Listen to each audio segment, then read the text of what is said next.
Yo! What's up mga queen and welcome back to my YouTube channel at sa aking Facebook page. Ang pag-uusapan po natin ngayon ay tungkol kay Saldico. Gumagamit umano ng ibang pasaporte kaya hindi maaresto. Pero bago ang lahat, sa mga bagong pasok pa lang sa aking YouTube channel at sa aking Facebook page, ay huwag niyo po sanang kalimutan na i-like, share, subscribe, and click nyo na rin po yung notification bell para lagi kayo po updated sa aking mga susunod na video.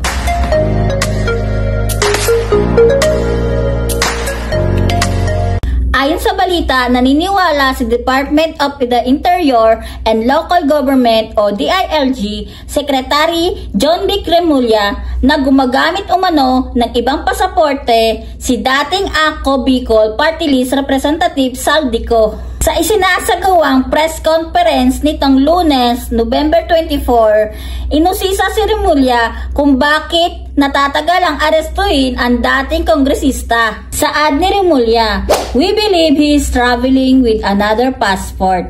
We do not know if he is using another name. So biniverify pa namin Dagdag pa niya, the red notice can be out and then we will further determine kung nasaan talaga siya." Ito ay matapos ilabas ang mugshots ng 8 individual na sangkot sa maanumalyang flood control projects. Tiniyak naman ni Department of Public Works and Highways o DPWH Secretary Vince Dizon na simula pa lang ang hakbang na ito tungo sa tuluyang pagpapanagot sa mga sangkot sa nasabing katiwalian. Ang sabi pa niya, nandito na po tayo sa punto na mananagot na po lahat ng mga dapat managot pero umpisa pa lang po ito. Matatandaan pinuntahan na kamakailan ng Taguig City Police Station ang isang kondo ni Ko upang isilbi ang warrant of arrest laban sa kanya.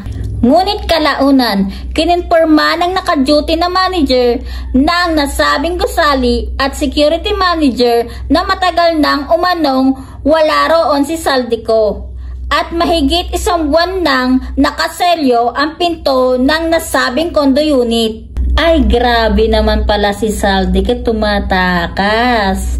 So, hanggang dito na lamang po mga queen. Muli, ako nga po pala si Queen Magda sa nagsasabing tuloy lang, what a vlog, and God bless, keep safe.